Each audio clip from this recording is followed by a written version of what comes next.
that in order to achieve anything, you have to have a target on your back. Interesting. Because by definition, if you have a target on your back, it means people are looking at your back, which means you're in front. Today's guest is David Samson, who was on season 28 of Survivor. He was unfortunately the first person voted out after he kind of made a bold move. David also used to be the president of the Miami Marlins, used to be the Florida Marlins, professional baseball team. He also has a podcast called Nothing Personal with David Samson. Probably should name it, right?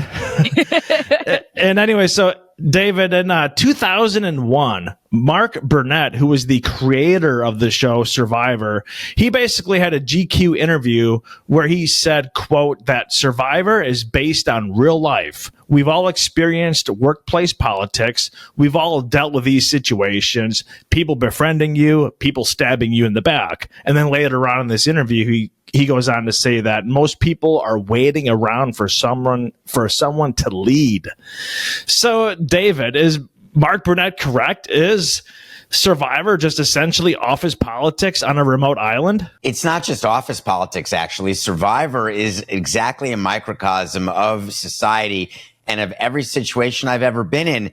And yeah, sometimes I'm the first person voted out, and sometimes I'm the last person standing and therefore declared the winner. And then the majority of the time, you're somewhere in the middle. Once in a while, you're on the jury. Once in a while, you're a pre-merge, out. But it happens everywhere, in your personal life, in your professional life. Anytime we're here, there's three of us talking right now. And the question is, who's leading? Who's following? What is the objective of each of the three of us? What are we trying to accomplish? And the whole key in life is to know what other people are trying to do and either help them do it or stop them from doing it. All of which is to say that if you know what you want and you know what someone else wants, you have the best chance to succeed. In Survivor, you build alliances, and I sort of want the parallel. How does that, can you talk about sort of the parallel, or how is that different or similar to corporate politics, if you will? It's so, when I was on Wall Street, we were sitting in the offices at Morgan Stanley, and this is in the late 90s, and in the mid 90s, I should say, not the late 90s. And you're looking around, or maybe it was, whatever. It doesn't matter. It was in the 90s. It was just like Wolf of Wall Street, just without Margot Robbie, and I never did any dwarf tossing. But you look around the office, and you look to see, all right, who can I work with? Knowing that we're all competing. We're all competing for money, for clients, for attention. Who am I competing with? But who do I need to help me in order to attain the status I want to achieve? And so you're looking around for people who it's your choice. Do you want to find like-minded people who work as hard as you do? Or do you want to hang out with people who don't work as hard as you do? So from a comparative standpoint, you look like you're the hardest working. I never wanted to be the best of a mediocre group or the best of the worst. I wanted to surround myself with the best and then be the best of that group. Because my view always was that's the way to get the most attention, which means the most clients, which means the most money. And the way to do that is to be the best of the best. And being the best of the worst makes you pretty much mediocre. Does that then, if you start to make a move up and you're sort of mingling and, you're now hanging out with the top dogs, does that put a target on your back with sort of like the goats and like, hey, this guy's kind of moving up fast, and now you've got a target on your back, and then have a chance of getting voted out, aka like someone's going to do something to essentially blindside you? Yeah, I have a different view of that, which is I'm trying to think of the last time in my career or in my life I didn't have a target on my back. I think that in order to achieve anything, you have to have a target on your back. Interesting. Because by definition, if you have a target on your back, it means people are looking at your back, which means you're in front. I always wanted to be the person in front. I always wanted to be the leader. And when you're a leader, you can't really lead without followers. And what the followers are doing is they're looking at your back. Now, God bless the follower who wants to try to be a leader. The majority of followers cannot be leaders, in which case you have nothing to worry about. Some followers can actually be a leader, and they were mistakenly thinking that they were followers, because you can't be both. You're either a follower and a leader, and I'm not casting aspersions on anyone who's either. They're both necessary.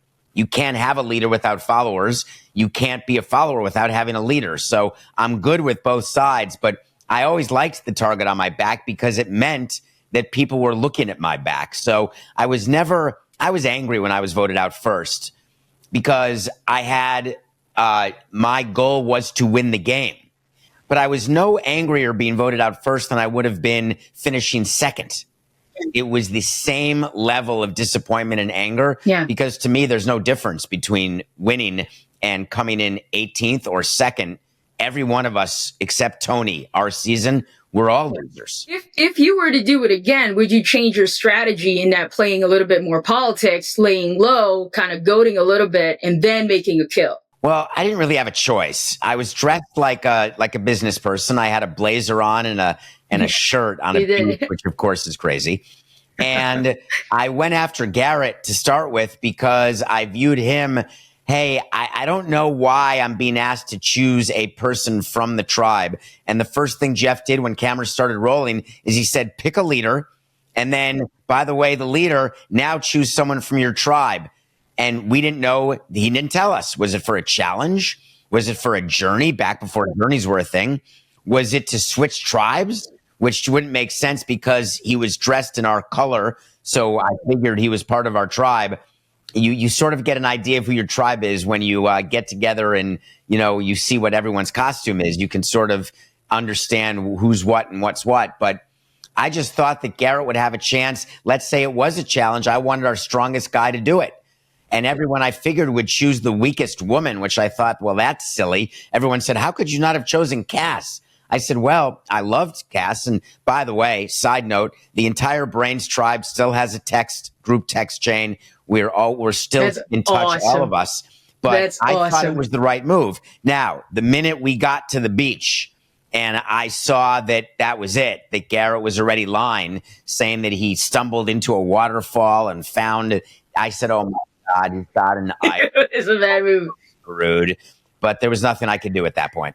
Well, I thought it was definitely one of the boldest moves I've seen, like, off the bat. Like, you just sort of went for the kill. But do you think that in corporate, that's how you want to, let's say you're entering a corporate world with high politics, do you enter and sort of like, be seen, like make a big move like this? Or do you sort of like feel it out, see what everybody's up to, and then align yourself with an alliance that's going to bring you up there, like you said earlier? It's a great question. You definitely try to size up everyone, but you have to remember that we had all traveled to the Philippines together in total silence. So we had started off at a hotel. You then get in a van, you go to the airport, you're on a plane together, but in total silence. So you haven't spoken to anyone. Then you'd go through all the pregame where you're with everyone, but still not talking.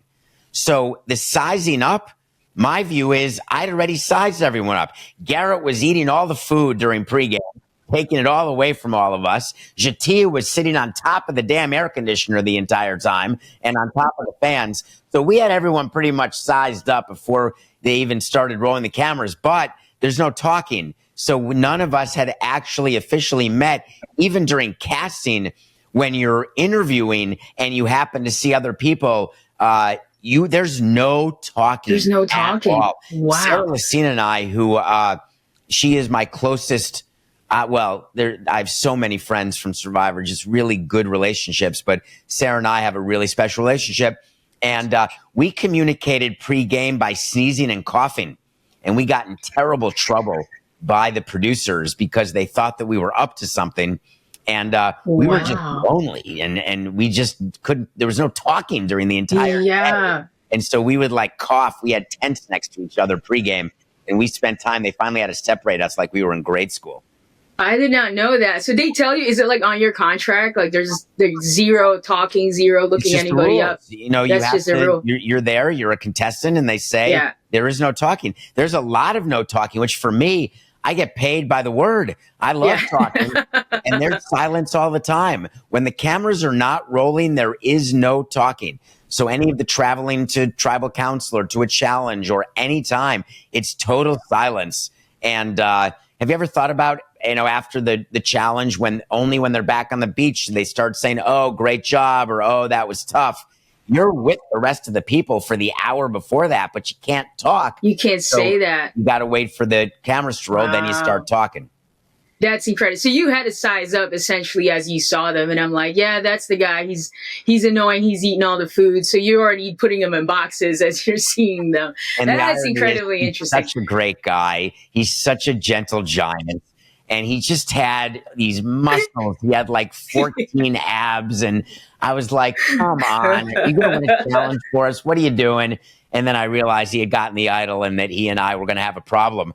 But if I had to do it again, I would say that I would have joined forces with Garrett and not gone against him, because we would have been a pretty cool duo with sort of both of our brains and his size and whatever it is I brought to the table, my ascot and blazer. I think in a lot of workplaces, you generally see a lot of the least talented people kind of rise to the top. It could be, like maybe someone was hired and then their boss gets promoted. So then they're kind of getting promoted, which is like the alliances, which you see on Survivor. You go into the merge with numbers. You don't have to necessarily be the best player. You just stick to the majority alliance. Yeah. And I think like everyone can relate to like, how the hell did, Pedro or, Isabella get promoted? Like, they're incompetent. And we've seen the first 48 seasons of Survivor. We haven't seen the last two, but we've, Kai and I have talked like probably half the time, the person that, at least the way that it's edited on TV, the person that looks most dominant wins. And then the other half of the time, you're like, how the F did this person win? I mean, season 38 is probably the most classic example with Chris Underwood, who came back from Exile Island. The whole point of Survivor is the people that you vote off have to vote for you, which didn't happen in his case because he was one of the first people voted off. Season 40, which Tony won, which Tony also won your season. Natalie got 4 votes, which was ridiculous. Yeah, and Michelle got 0. But, like Sandra, I personally think Sandra is one of the worst winners. And to think that Sandra was the first 2-time winner, I personally think Boston Rob was the first 2-time winner. He dominated the season 8 that Amber won. They voted for Amber because they were upset with Rob, but that was really Rob's season. But how often does, I guess, your alliance matter? And just because you're promoted doesn't mean you're actually worthy of promoting. Correct or incorrect? Listen, life is strange. You have to ride the right horse in whatever scenario you're in. When you are in a company, you look around at the people above you, the level above you, 2 levels above you. There's always going to be office politics. There's always going to be choices made at the end of the day. Think about big corporations where there's a CEO and the CEO is going to retire and there's 3 internal candidates. Whoever wins, they're going to bring their people with them and move them up the chain. And it's your job to try to choose the one you think is going to win. In baseball, it's the same thing. There are a bunch of AGMs, but only one of the AGMs becomes a general manager. And the question is, which AGM are you aligned with if you're a lower level baseball employee? Because that gets you moving up the chain in the baseball operations department. Baseball, Survivor, corporate environment. Totally They're the same. all the same. Yeah. You have to find yourself in the right group. There's a bit of luck. There's a bit of scouting. In baseball, we talk about scouting. We talk about projection. Who do we think is going to be good? We're scouting 15-year-olds. Who do we think is going to be good when they're 25 years old? Hard to know, but you look for certain traits, certain characteristics, and you try to attach yourself. How many politicians are really just the front people for brilliant minds below them who have lifted them to higher heights due to their ability to speech right, due to their ability to run a campaign, due to their ability to actually run the office that the person who got voted in is doing. So it's just common everywhere. And it depends what your skills are. And so I would say that the biggest issue for people is actually not being delusional and knowing what you're good at. And it goes back to follower leader. Know what you are, know who you are, know what you're good at, and do that. I don't believe in the people who say, oh, I'm going to keep doing stuff I'm bad at in order to get good at it. I believe in taking something you're good at and becoming great. That's an excellent answer. I think it's you see it all the time that it causes jealousy but it's exactly what you say. Like, if someone becomes a GM, they're only going to want to work with people that they've already worked with.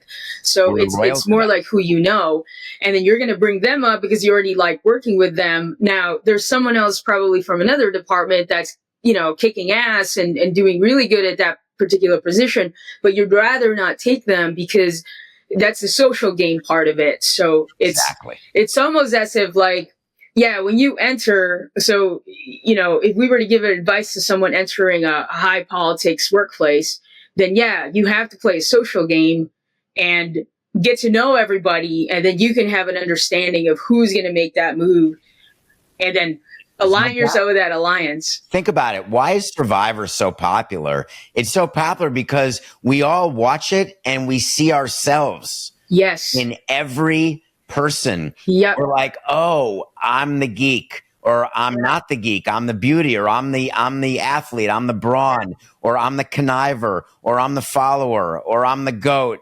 We see ourselves, whether we want to be that or not.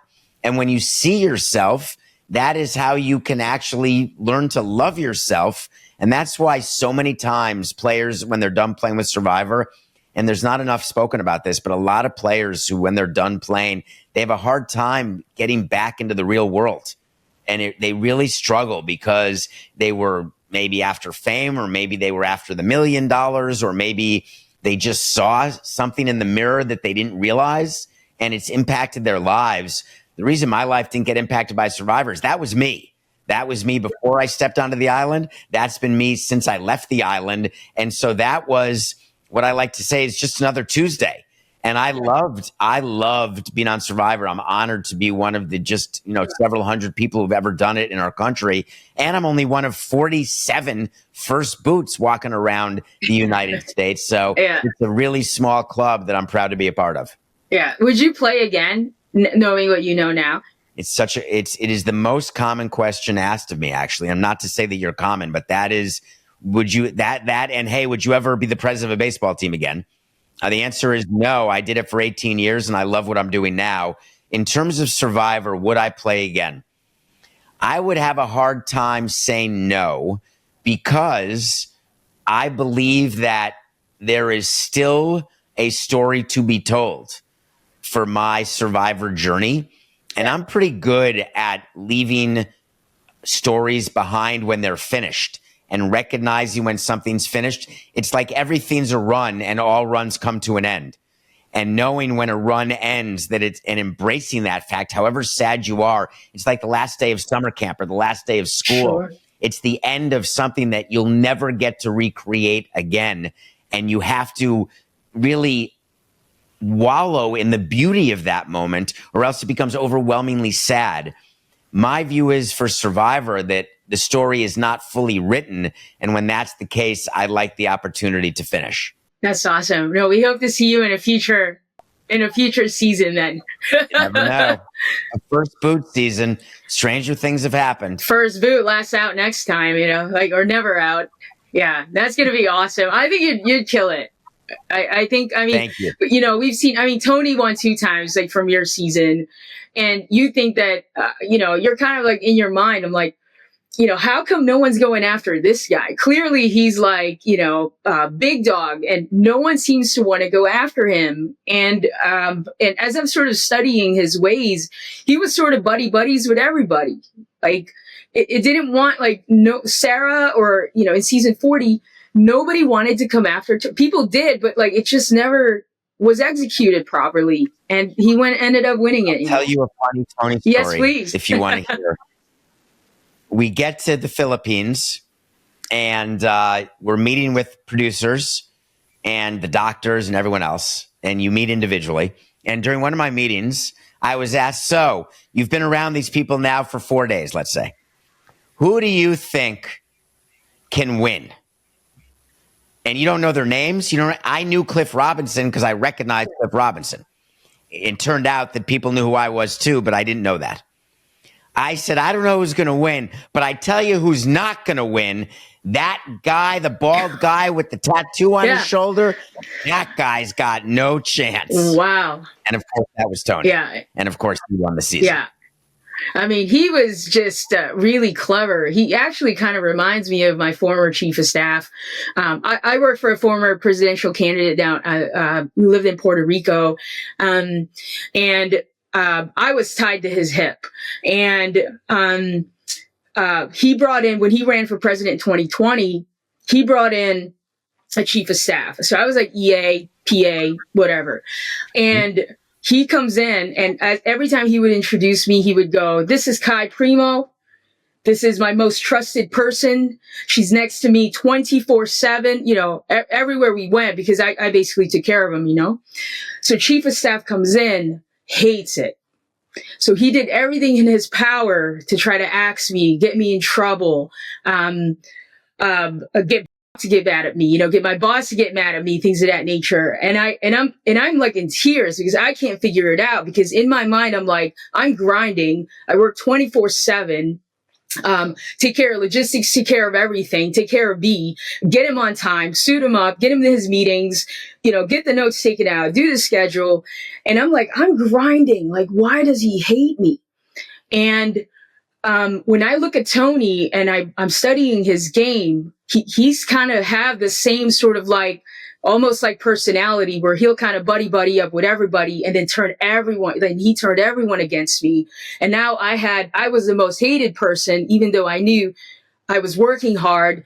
I couldn't figure it out. And this was like my first, honestly, instance of office politics, because, I worked for myself before that, and I couldn't figure it out. But all I did was, like, I was just in tears, crying, like, why is this guy after me?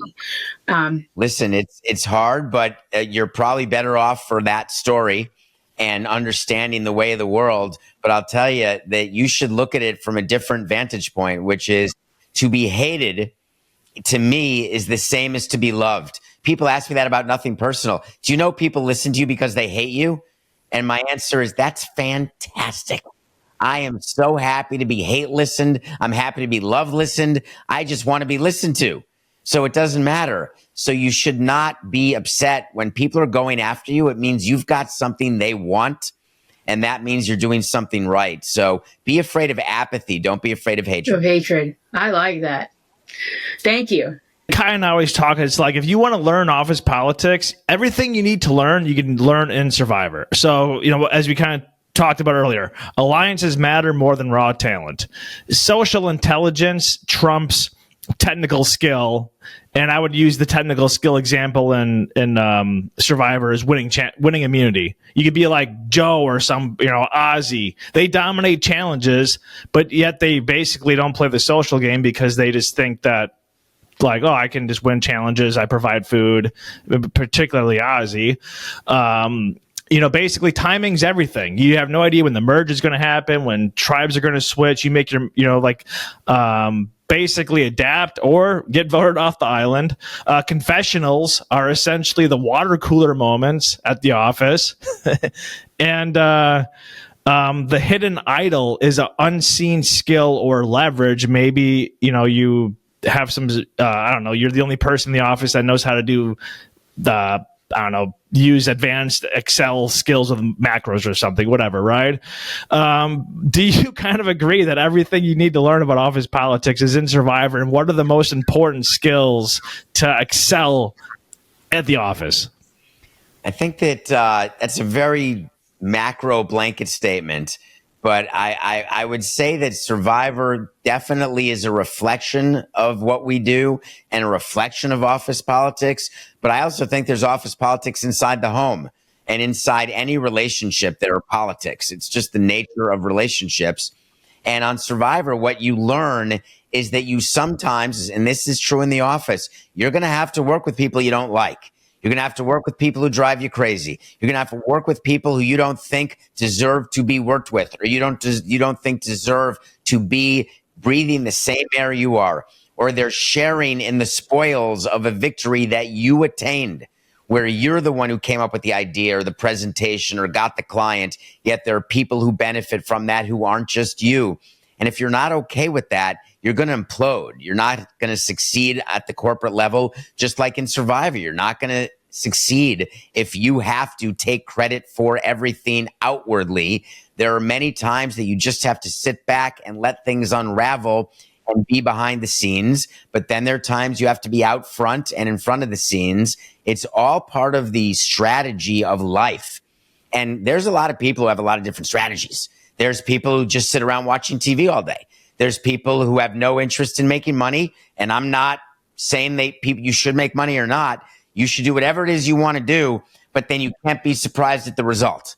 If you don't want to work hard and make money, you may not be able to take a vacation in a faraway place. If in Survivor, you don't work hard to make alliances, then you can't be surprised when you don't have the numbers and your name gets bandied about, or that you don't actually win the game because you were brought just because you are a number. So it is so important. And again, we've had this through line throughout this show.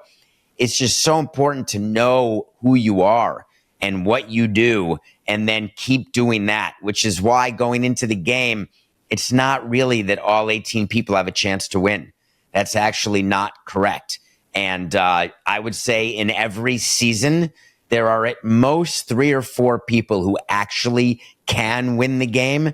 And that has nothing to do with who wins the challenges or who's in the better tribe to start. How many times have we seen crappy tribes? For crying out loud, the Brains tribe, Spencer did great, Tasha did great, Cass did great. That's half our tribe. It was the worst tribe ever. Did great. Wasn't Stephanie alone on a tribe one time? And she ends up being this amazing player. So you just really don't know. You've got to adapt and you've got to keep going. Yeah, I think it definitely is that sort of adaptability and where you want to be in the workplace. And I think, like, watching Tony and remembering my former chief of staff, he would, I'm sure he didn't want to work with me, but he would like kind of pretend to be my friend and then go for a kill, and so he was adapting, and then he got what he needed and he got what he wanted, and then later on, he did some gnarly things anyway, so I was right. But I have a question about goats. Every tribe has a goat, and the goat is someone you bring to the end. They're unthreatening, uninfluential, probably can't win the game, and you can use them for every vote. So they're essentially in your alliance, and you use them to get to the end. They're reliable because you can rely on them for the vote. And that's sort of the same in the office space. And you sort of have someone that's always, you can rely on them. They do really well, in this particular position. However, they just don't have enough of the social capital, or they don't make enough moves to move up. And so, do you have examples of this sort of in professional organizations that you've worked with, where you just don't move anyone up because, look, I can rely on them over there and they can just stay there and they'll sort of like cruise and goat along the way? Or do you I want them to move up. I want to help them and and help people move up. What? No. So you're talking about followers, and we've talked about that. There's always followers, but there are people who have attained their ceiling. You have to look at baseball players and say, hey, that player's never going to be an all-star. That player's going to be a major leaguer, maybe even a good major leaguer, but never an all-star. Or that player's never going to get above AA. He's always going to be a minor league player. There are people in the office where you say, well, a VP, never above a VP, or that person will only be a director. That person will have a few reports, but that's it. There's some people who will never manage people at all, and they'll never move up into management, so to speak, where they actually have reporting responsibilities. So again, part of what you do as president of an organization is you have to evaluate all of your employees and put them at the levels where you think they belong. And there are people who will move up, and there are people who will just stay the same. They'll always be in sales, and they will never be in sales management. They'll never be any in marketing, finance. They will always just be in sales, which is not just, you can make a ton of money.